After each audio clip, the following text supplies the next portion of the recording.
Hay momentos en la vida que deberían ser pura alegría, pura celebración, momentos que deberían quedar grabados en la memoria como los mejores de nuestra juventud. El viaje de egresados es uno de esos momentos, o al menos eso es lo que se supone. Todos en mi curso habíamos estado planeándolo durante años, ahorrando, hablando sobre lo que haríamos cuando finalmente llegáramos a Bariloche, imaginando las fiestas, las aventuras, la libertad absoluta de estar lejos de nuestros padres por primera vez.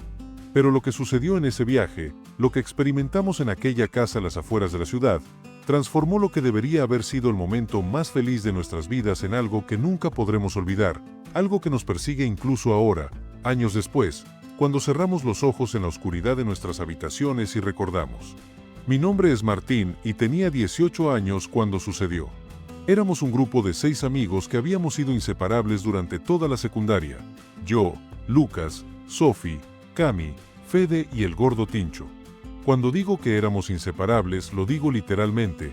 Pasábamos cada recreo juntos, cada fin de semana, cada momento libre. Éramos esa clase de grupo de amigos que todos los demás envidiaban un poco, que parecía tener una conexión especial, una química que iba más allá de la simple compañía. Por eso decidimos que en el viaje de egresados nos mantendríamos juntos tanto como fuera posible, que compartiríamos habitaciones contiguas en el hotel, que haríamos todas las actividades juntos.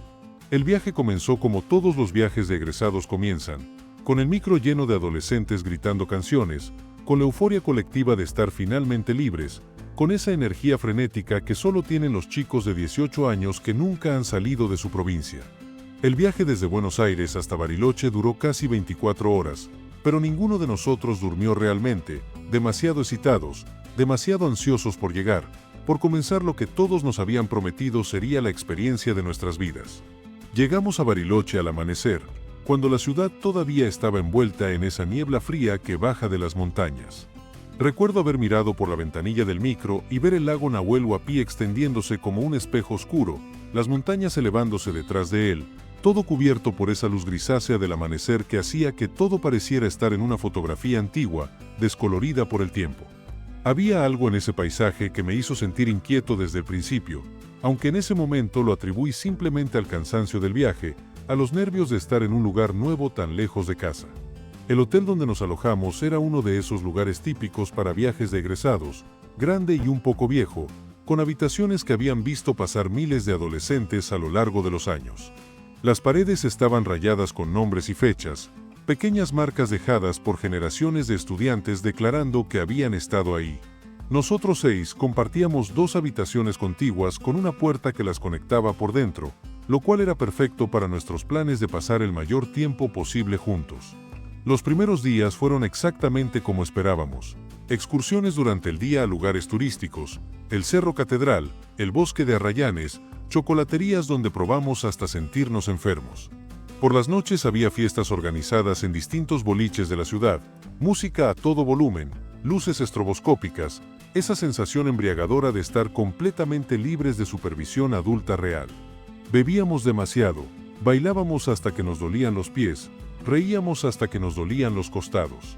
Era todo perfecto, todo exactamente como lo habíamos imaginado. Fue en el 5.º día cuando todo cambió, cuando algo se torció de maneras que ninguno de nosotros podría haber anticipado.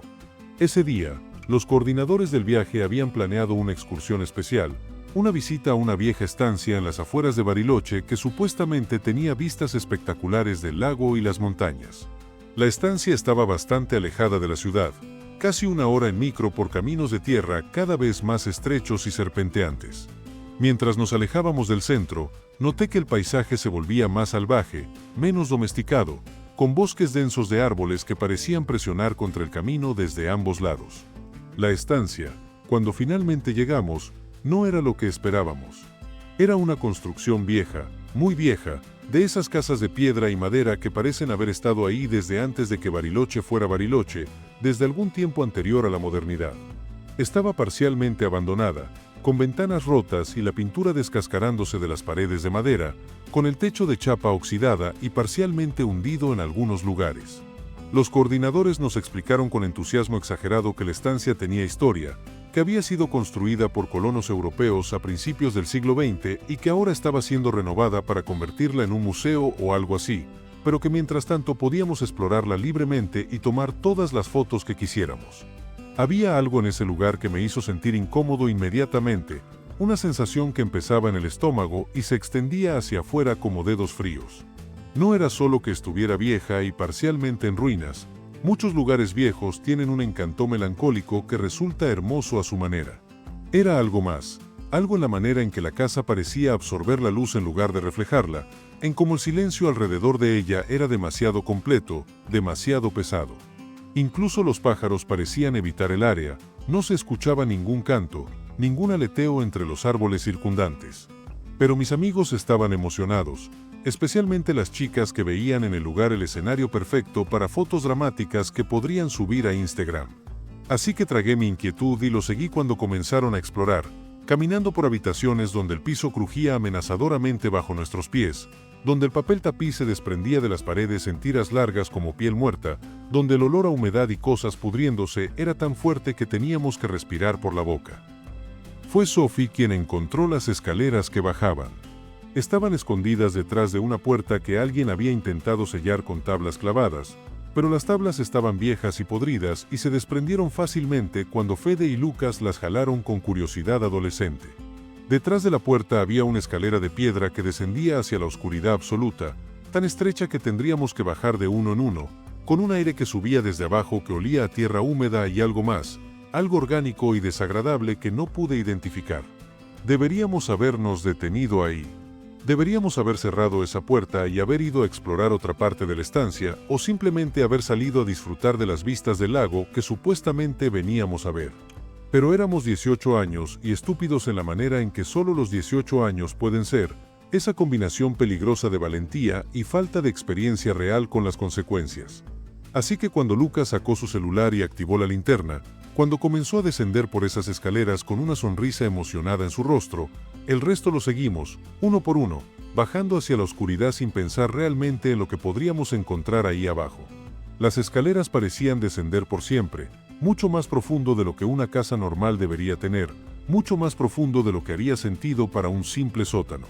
El aire se volvía más frío con cada paso, y más pesado, como si estuviéramos bajando bajo agua, la presión aumentando gradualmente en nuestros oídos. Las paredes a nuestro alrededor eran de piedra húmeda, cubiertas de musgo en algunos lugares, goteando agua en otros. No había electricidad, por supuesto, y las linternas de nuestros celulares creaban sombras que bailaban y se retorcían de maneras que hacían que mi pulso se acelerara sin razón aparente. Cuando finalmente llegamos al fondo de las escaleras, nos encontramos en lo que solo puedo describir como una sala, aunque decir sala hace que suene más normal de lo que era. Era un espacio rectangular, no muy grande, tal vez del tamaño de un aula de clase, con techo bajo de piedra que hacía que tuviéramos que agacharnos ligeramente para no golpearnos la cabeza. Pero lo que hacía que ese lugar fuera profundamente perturbador no era su tamaño o estructura, sino lo que había en él. Las paredes estaban cubiertas con símbolos tallados directamente en la piedra, símbolos que no reconocí de ninguna cultura o religión que conociera. Eran complejos, geométricos en algunos lugares y orgánicos en otros, como si quien los había tallado no pudiera decidir si estaba intentando crear patrones matemáticos o recrear formas encontradas en la naturaleza. Algunos parecían representar figuras humanas, pero distorsionadas, con demasiadas extremidades o extremidades en lugares equivocados. Otros eran solo líneas y círculos que se entrelazaban de maneras que hacían que los ojos dolieran al intentar seguirlos. En el centro de la sala había una estructura que podría haber sido una mesa o un altar, tallada de una sola pieza de piedra oscura que parecía absorber la luz de nuestras linternas en lugar de reflejarla. Y sobre esa estructura había objetos, cosas que claramente habían sido dejadas ahí intencionalmente, botellas de vidrio llenas con líquidos que se habían evaporado hacía mucho tiempo, dejando residuos oscuros en el fondo, velas que se habían derretido hasta convertirse en charcos solidificados de cera, algo que parecía ser huesos.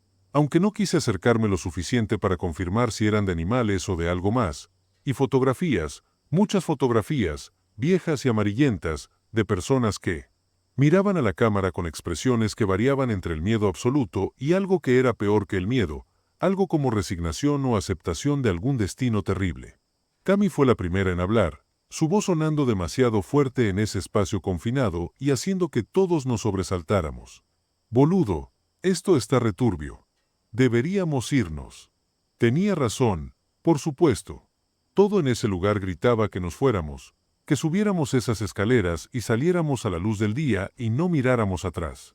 Pero había algo en la manera en que Lucas estaba mirando la sala, con esa mezcla de fascinación y algo más, algo que no pude identificar en ese momento, pero que ahora reconozco como una especie de compulsión, algo que lo jalaba hacia adelante sin su consentimiento consciente.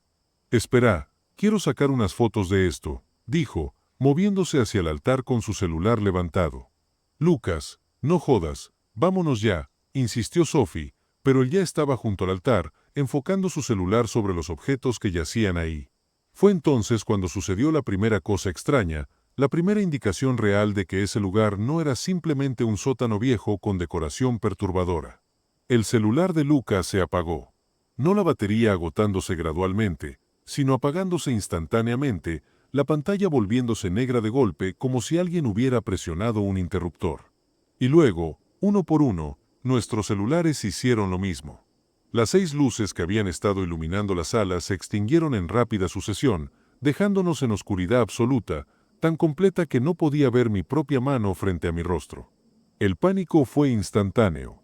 Escuché a las chicas gritar, escuché a Fede maldiciendo mientras intentaba que su celular volviera a encender, escuché el sonido de varios de nosotros chocando entre sí en la oscuridad mientras intentábamos orientarnos, encontrar las escaleras, encontrar la salida.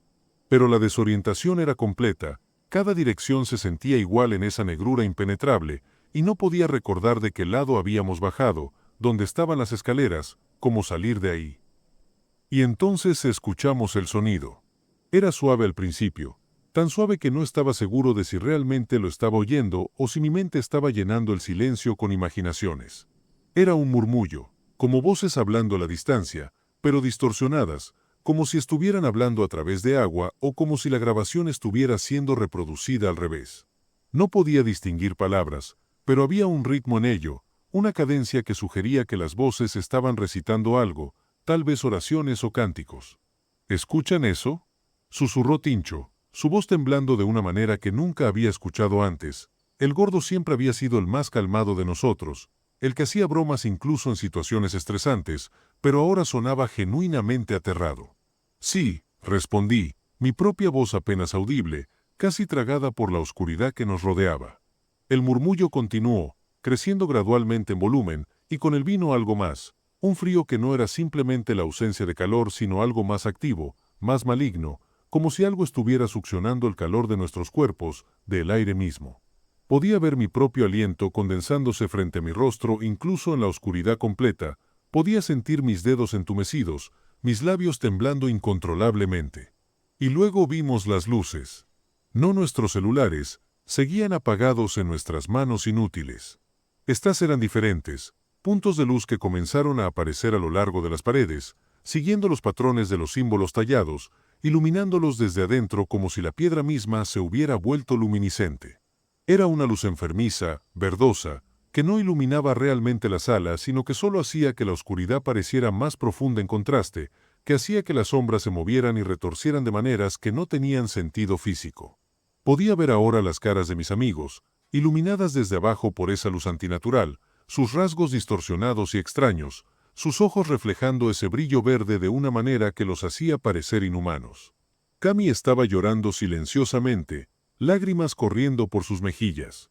Sophie se había encogido contra la pared, sus brazos envueltos alrededor de sí misma. Lucas seguía junto al altar, pero ya no estaba tratando de usar su celular, simplemente miraba fijamente los símbolos iluminados con una expresión que no pude leer pero que me hizo sentir más miedo que cualquier otra cosa hasta ese momento. Las voces se volvieron más claras, más distintas, y aunque seguían sin ser completamente comprensibles, ahora podía distinguir que no era un solo idioma, o si lo era, no era ninguno que reconociera. Había palabras que sonaban vagamente como español pero torcidas, incorrectas, como si alguien que nunca había hablado español pero había escuchado grabaciones estuviera intentando replicarlo. Y había otras palabras que no sonaban humanas en absoluto, sonidos que ninguna garganta humana debería ser capaz de producir. Entonces los símbolos comenzaron a moverse.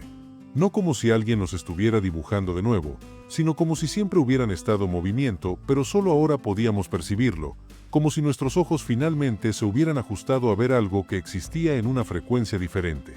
Las líneas se deslizaban sobre la piedra, reconfigurándose, formando nuevos patrones, y mientras lo hacían sentí algo cambiando en la sala, una presión en el aire, como si algo grande e invisible se estuviera moviendo muy cerca de nosotros, rodeándonos, examinándonos. Fede fue el primero en intentar correr hacia las escaleras. Lo vi moverse en mi visión periférica, corriendo hacia donde pensábamos que estaba la salida. Pero cuando llegó a la pared donde las escaleras deberían haber estado, no había nada. Solo piedra sólida, los mismos símbolos moviéndose y brillando. Golpeó la pared con sus puños, gritando, maldiciendo, pero la piedra era sólida, inquebrantable. Las escaleras habían desaparecido, o nunca habían estado ahí, o existían en alguna versión de la realidad a la que ya no teníamos acceso. Estábamos atrapados. Esa realización se asentó sobre todos nosotros como agua helada, paralizando, sofocante. No había salida. Estábamos encerrados en ese espacio subterráneo con símbolos vivientes y voces invisibles y una presencia que podíamos sentir pero no ver, una presencia que parecía estar creciendo más fuerte con cada segundo que pasaba, alimentándose de nuestro miedo, de nuestra desesperación. No sé cuánto tiempo estuvimos ahí abajo. El tiempo dejó de comportarse de manera normal, estirándose y contrayéndose como si siguiera sus propias reglas. Podían haber sido minutos u horas. Nos acurrucamos juntos en el centro de la sala, lejos de las paredes con sus símbolos móviles, lejos del altar que ahora parecía pulsar con un ritmo que hacía eco del latido de un corazón gigantesco. Algunos de nosotros lloraban. Otros simplemente miraban fijamente a la nada, perdidos en sus propios pensamientos de terror.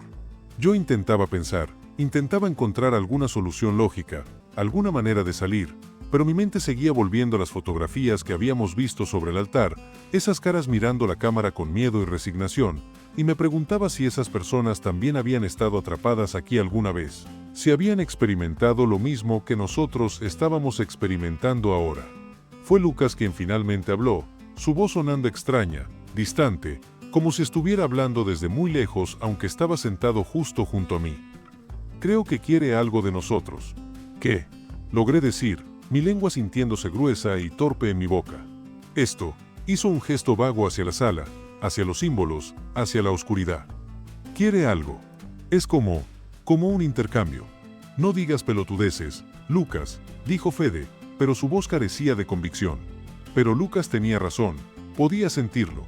Podía sentir esa expectativa en el aire, esa sensación de que algo estaba esperando, que había una transacción que debía completarse antes de que pudiéramos irnos. Y la pregunta terrible, la pregunta que ninguno de nosotros quería vocalizar pero que todos estábamos pensando, era, ¿qué clase de intercambio? ¿Qué podíamos ofrecer que esta cosa, lo que fuera, quisiera? Las luces en los símbolos comenzaron a parpadear, más rápido ahora, casi estroboscópicas, y con cada flash de oscuridad entre los pulsos de luz, veía cosas. O creía verlas. Figuras paradas en las esquinas de la sala, altas y delgadas y completamente inmóviles.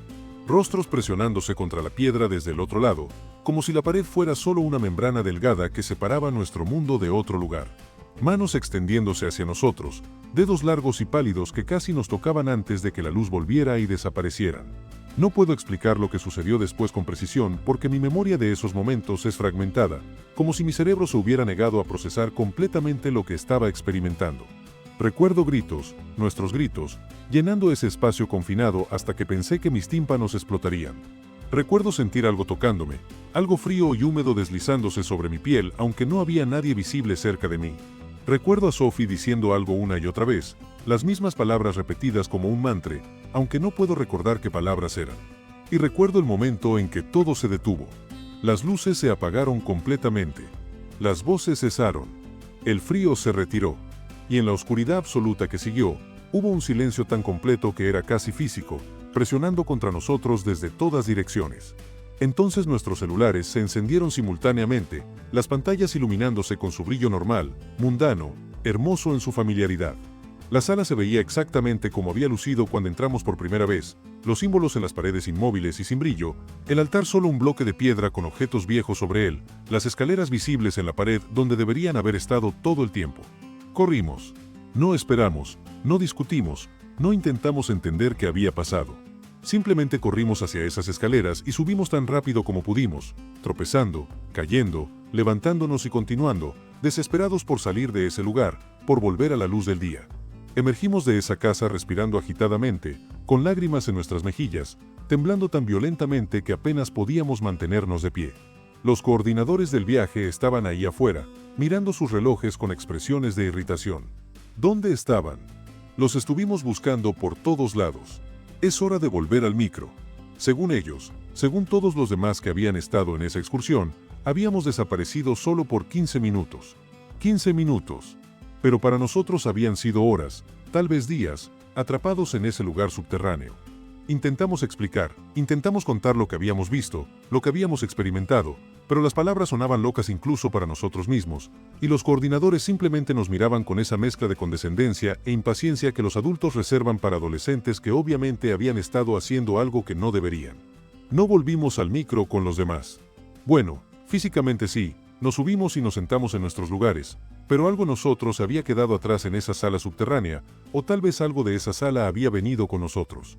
Los días restantes del viaje fueron una borrosa de intentar actuar normal mientras lidiábamos con lo que nos había pasado, intentando convencernos a nosotros mismos de que había sido una alucinación colectiva, un gas tóxico en el sótano que nos había hecho alucinar, cualquier explicación racional que pudiéramos aferrarnos. Pero la racionalidad no explica por qué todos nosotros tuvimos exactamente las mismas alucinaciones. No explica por qué ninguno de nuestros celulares funcionó correctamente después de ese día, las baterías agotándose inexplicablemente rápido, las pantallas parpadeando ocasionalmente con patrones que recordaban demasiado a esos símbolos móviles. No explica por qué todos comenzamos a tener las mismas pesadillas, sueños donde estábamos de vuelta en esa sala con las voces y las luces y las cosas que casi podíamos ver en la oscuridad. Y no explica lo que vimos en las fotografías. Cuando finalmente reunimos el coraje para revisar las fotos que Lucas había tomado antes de que su celular se apagara, encontramos algo que ninguno de nosotros recuerda haber visto en ese momento. En cada foto, en el fondo, apenas visible en las sombras, había figuras. 7 figuras. 6 de ellas paradas en las esquinas y bordes de la sala, observándonos. Y la séptima, justo detrás de Lucas, tan cerca que debería haberla sentido respirando en su nuca, alta y encorvada y completamente imposible de ver con claridad sin importar cuánto ampliáramos la imagen. Han pasado 3 años desde ese viaje. Los 6 seguimos siendo amigos, pero nuestra amistad está teñida ahora por algo que nunca hablamos directamente, pero que todos llevamos con nosotros. A veces, cuando nos reunimos, veo esa misma expresión en los rostros de los demás que sé que está en el mío, esa mirada distante, esa sensación de estar escuchando algo que nadie más puede oír. Nunca volvimos a Bariloche. Ninguno de nosotros ha vuelto siquiera al sur. Y a veces, en las noches cuando no puedo dormir, me pregunto qué fue lo que encontramos en esa sala subterránea, qué fue lo que nos encontró a nosotros. Me pregunto si realmente nos dejó ir o si estamos todavía atrapados de alguna manera, viviendo en una versión de la realidad que divergió de la verdadera ese día, moviéndonos a través de nuestras vidas sin saber que nunca realmente escapamos. Lo único que sé con certeza es que hay lugares en este mundo donde las cosas viejas todavía duermen, donde los símbolos tallados en piedra significan más que decoración, donde el intercambio entre los mundos todavía puede ocurrir si eres lo suficientemente tonto o desafortunado para encontrar las puertas correctas. Y una vez que cruzas esos umbrales, una vez que entras en esos espacios, algo en ti cambia para siempre, dejándote entre mundos, nunca completamente presente en ninguno de los dos. Eso es lo que nos pasó en nuestro viaje de egresados. Esa es la verdad que llevo conmigo, que llevamos todos. Y cuando veo publicaciones en redes sociales de otros cursos yendo a Bariloche para sus propios viajes, sonriendo las mismas excursiones, visitando los mismos lugares turísticos, siento una punzada de algo que no es envidia sino advertencia. Quiero decirles que tengan cuidado, que no todos los lugares viejos son seguros para explorar, que algunas puertas es mejor dejarlas cerradas. Pero sé que no me escucharían. Nadie escucha advertencias sobre cosas que no creen que pueden suceder, sobre peligros que existen fuera de su comprensión del mundo. Yo tampoco habría escuchado, antes de ese día. Ahora escucho. Siempre estoy escuchando. Porque a veces, en el silencio absoluto de la madrugada, todavía puedo oír esas voces, ese murmullo distorsionado, esas palabras que no son palabras, y me pregunto si alguna vez se detendrán, o si son parte de mi ahora, un recordatorio permanente de lo que vi, de lo que experimenté. de lo que quizás todavía está esperando en esa oscuridad subterránea por el próximo grupo de adolescentes curiosos que cometerán el mismo error que nosotros cometimos.